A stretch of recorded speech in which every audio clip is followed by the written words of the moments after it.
Hey everybody, welcome back to a Cold DeHaven Family Farm. In today's video, I'm going to discuss with you whether I made a $70,000 mistake on this 2021 Chevy 5500 dump truck.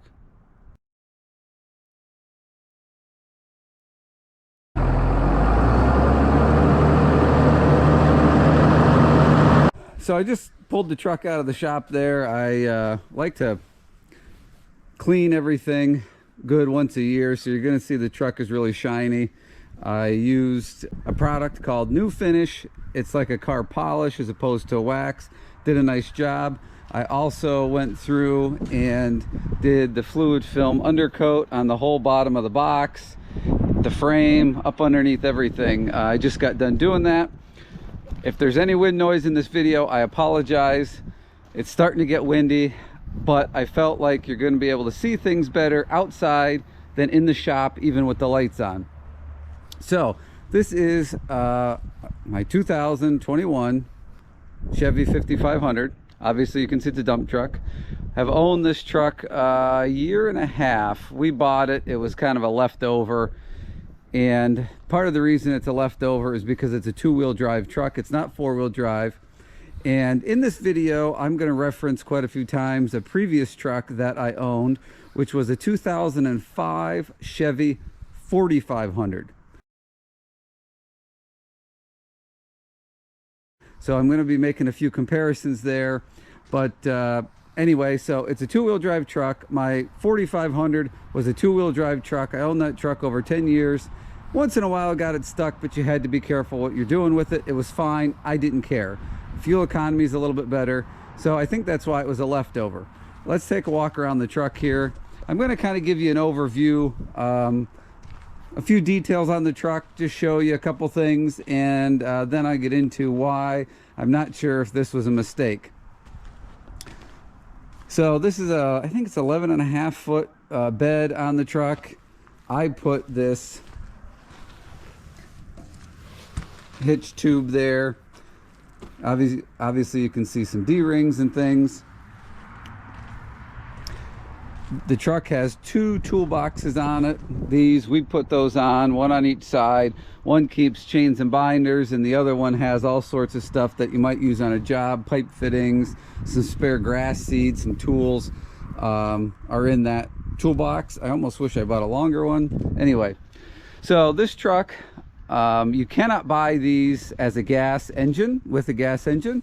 The previous generation of these, way back in the early to mid 2000s, they did offer the 8.1 gas engine in them, and it was a good engine. Mine was a diesel, mine was a Duramax, my 05. When I went looking for another truck, I had hoped to actually buy a gas engine, but they do not offer these trucks, at least at the time that I purchased this one. They do not offer them in a gas engine. You have to buy the Duramax diesel. You can see Allison transmission, which is fine. It's a great motor, but there's some issues, and again, we'll talk about that. That's one of my reasons why I'm not sure if this was a mistake. So overall, the design of everything, let's show you inside the cab here. This is pretty much a cab that they would use. Oh, let me pull the key so there's not a whole bunch of dinging. So this is pretty much a cab that would be used on a pickup truck. So if you hop in this truck or hop in a pickup truck, you're going to see the same sort of dash layout, same buttons. I mean, obviously this is a work truck, so it might be a little fancier, but you understand what I mean. The console, the seats, everything's the same. So it is a nice, comfortable fit when you're driving or you have a passenger or whatever. It's a nice, comfortable ride. My 4500 had bucket seats, and it also had a little more space behind the seats. I wish this truck had just a little more room back there. We have all sorts of stuff shoved back there, so it's useful, but I wish it was just a little bit bigger. Not a huge deal. I have the toolboxes, but again, it's a nice, comfortable cab, and everything is laid out well, and I imagine it saves them money using all the same components. So this is kind of what the interior of the cab looks like. Tow haul, exhaust brake, automatic lights. So overall, that looks it's pretty nice. So we'll pop the hood here and I will show you what's under the hood. It is easy. Pop those two guys, give her a tug. Oh, it's slippery. Oh, it's slippery from the polish. Oh, I missed a little bit too right here. So here we have, obviously, Duramax diesel. I will say that the access to this engine is a little bit better than my 4500. The way they designed the 4500 that I had in 05, the engine was stuffed back in the engine compartment a little bit, and there was actually a little mound in the cab. The neat thing was you could pop off and access the back of the engine, but the nose is a little bit longer on it, so everything's easier to access outside rather than trying to climb inside. But all of the normal things that you would check every day are all very well laid out, easy to get to. I'll take you around the other side here. Don't step there because it says so. But again, everything you need to check is easy to get to. Now, as far as working on it, I don't know. I don't know that I'll ever hardly work on this truck because there's so much electronic things on everything anymore. You know, I could do a fan belt or you know, some basic stuff, but you guys can see all the wires that are in there. So that's what it looks like under the hood. So this truck was already built as a dump truck when we purchased it. We did not get a cabin chassis and choose the box that went on there. It was already set up, which was nice because I needed something ready to go. The box overall is nice, it's fine. I like that it's a little bit longer than my previous dump truck. That makes it, the sides are a little bit lower, so you don't have to lift so high loading stuff in on a job site, because you still have capacity because it's longer. My 05 had an aluminum box on it. I like that aluminum box. The steel, we'll see how it holds up is in terms of rust and paint coming off. That's why I fluid filmed all up underneath the truck. Battery box is located right here.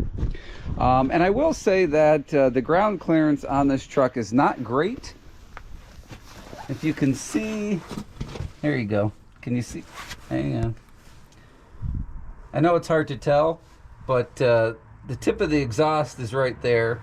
And I don't know exactly what that is. I never measured it, but I don't know, maybe a foot, 10 inches, which is fine for a dump truck, except that this truck now with the longer nose and the longer box, obviously the whole truck is longer.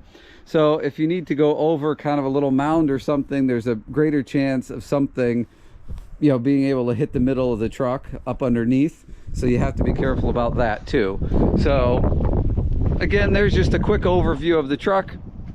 Now let's get into why I'm not sure if I made a very expensive mistake. So the first thing we're going to talk about is the emissions. And again, it's nothing to do with, you know, Duramax and Chevy, and, you know, it's a government thing. But the emissions on the truck are kind of a pain. We haven't had anything go wrong that we've had to take it back to the dealership, knock on wood. However, we do a lot of local work here. So sometimes all this truck does is drive 5-10 miles to a job site. It hauls a piece of equipment and it will sit all day. I don't necessarily run loads constantly with it. We use it as we need it, but we use it to tow.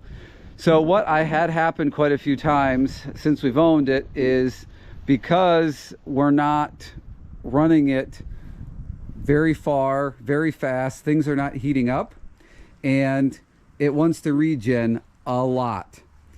So especially, you know, if you're working around the farm here, I've moved stuff around the farm and it'll be kind of idling quite a bit. I'll try to shut it off and, you know, so it's not idling so much, but it regens a lot. And if you're driving the truck and you're out and about, it's fine.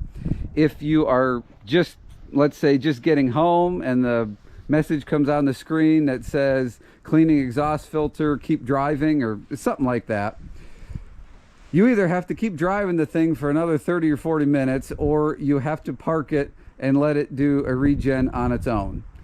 And again, doing a whole bunch of local work, that was happening like once a week for a while. So that was really annoying, having to try and deal with that. Again, it was nice we didn't have to take it to the dealership, but wasting so much time and fuel having to let the truck regen is really a pain. And again, it's why I really wanted a gas engine. So that's the first reason I'm not sure if I made a mistake here. So the second reason we get into is, obviously the truck is a 5500, so it rides like a truck. I mean, it's rough, it's bumpy. But what I don't understand, and maybe somebody can help me here in the comment section down below, if you can, I appreciate it. When you hook a trailer to this thing, it gets so much worse. Even if you have a load on that trailer where you've got some tongue weight, the truck doesn't bounce, but you can feel bumps in the trailer, almost like wave or bump into the truck. And it's pretty bad. Obviously it's not bad enough that there's something wrong, but I don't know what else to do to try to eliminate that. My 4500 did not do that. It was a bumpy ride, but when I hooked it to a trailer, it didn't become worse. Now, if you have a load in the back of the dump truck, it's fine. But I don't understand why, even with tongue weight, putting some weight down on the truck, is it so much worse towing a trailer. I don't know if it has something to do with this tube, because then you put a receiver in it and it sticks out some. I don't know if there's some kind of weird leverage thing going on. I don't know if it has something to do with the height of the tube, whether it should be lower, if that would make any difference. The truck did come with a pintle hitch on it with a ball. I took it off because I have so many trailers that run different heights. I have an adjustable ball mount that I use. Now, I did buy a ball mount that it was from Shocker Hitch. So it has, it's hard to explain, but it almost has flexibility in it.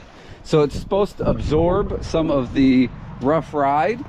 I think it's right here in this toolbox, so I can show you guys quick what I'm talking about. Here, right here. So you can see there's a grease fitting right here, and there's some flexibility in here to help absorb some of the rough ride. That works a tiny bit, but not nearly as good as I hoped it would. One option might be to try and see about putting airbags on the truck, but then I don't know, it becomes expensive. So that is one thing that's really disappointing, and I never would have seen coming. The emissions, I figured we'd have some issues there, but towing, yeah. So again, if anybody has any suggestions about what to change or what to try, let me know. So the last reason that this truck might have been a big mistake is, again, we're going to keep talking about towing. We're going to talk about tow capacity.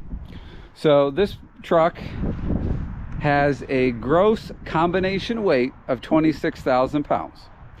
So that means, for those of you who don't understand some of this stuff, because it is confusing, so what that means is the weight of the truck, whatever you have in it, the weight of the trailer, and whatever you have on it, that total weight of everything that engine is going to move cannot exceed 26,000 pounds.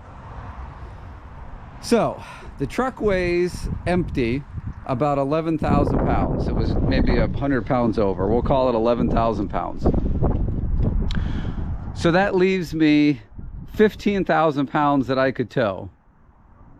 Now that kind of sounds like a lot, but my big deck over trailer weighs 4,500 pounds, almost 5,000. It's a big heavy trailer. Let's just round it to 5,000. Okay, so now I'm dropped down to, I have 10,000 pounds left over.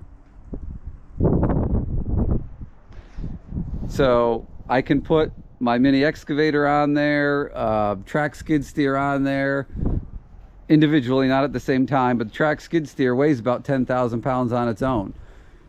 So that's very, very limiting on what you can tow, and it's so disappointing.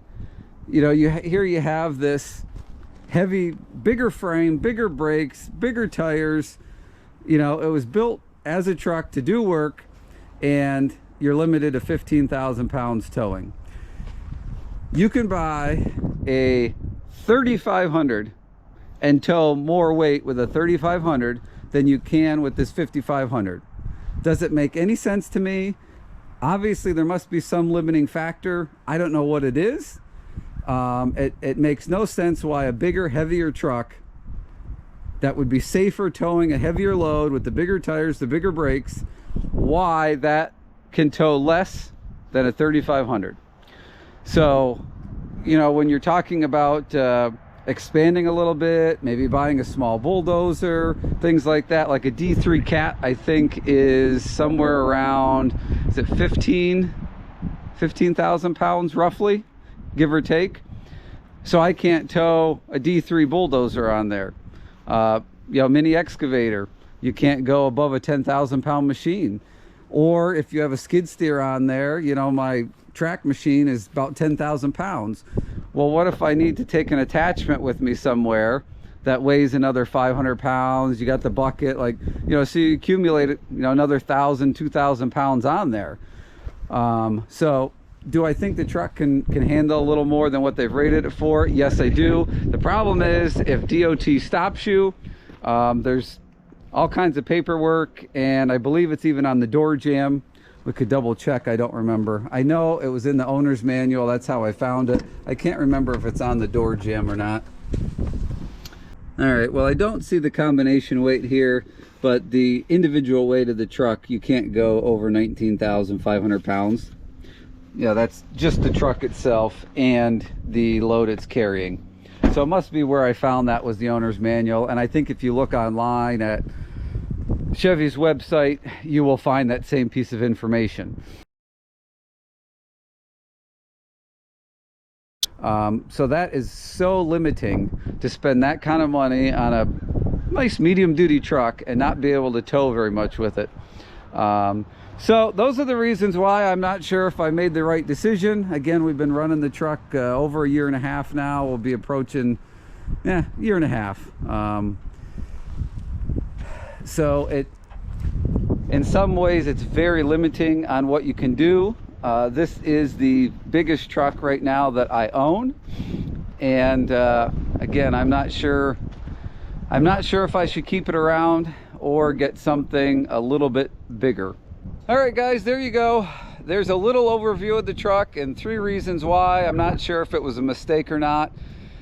If anybody can shed any light on any of those things I discussed, please leave it in the comment section down below. I know this was a quick overview of the truck, and if anybody has any questions about the truck, feel free to leave it in the comment section. I'll do my best to answer them. I had to keep this kind of quick because it's like 20 degrees out here and there's a wind chill, and my hand holding the camera is now frozen. So thanks for watching, everybody. I greatly appreciate it. I hope maybe this video was informative to somebody that might be looking to buy one of these trucks. Maybe you just enjoyed the video altogether. I appreciate it. Thanks so much for watching, and I hope to see y'all on the next video. Don't forget to subscribe.